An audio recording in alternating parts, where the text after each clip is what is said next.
These extensions are called dendrites. इनको हम क्या कहते हैं? डेंड्राइट्स। ठीक है जी। Neuron cell body have several processes which are called dendrite and a long process which is called action.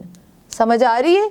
जो न्यूरॉन का न्यूक्लियस और मोस्ट ऑफ द साइटोप्लाज्म है वो किसके अंदर है? सेल बॉडी के अंदर। ये सेल बॉडी है, इसके अंदर ये आपका न्यूक्लियस है, ये साइटोप्लाज्म है जिसमें अदर ऑर्गेनेल्स भी हैं। ठीक है जी, बात समझ आ रही है? हमने बात कर ली सेल बॉडी की, एक्सन की और डेंड्राइट्स की। डेंड्राइट्स का हमने जिक्र कर लिया कि क्या होते हैं, ये सेवरल प्रोसेसेस होते हैं। अब इनका मकसद क्या है, इनका फंक्शन क्या है? ये न्यूरॉन को लेके आते हैं टुवर्ड द सेल बॉडी।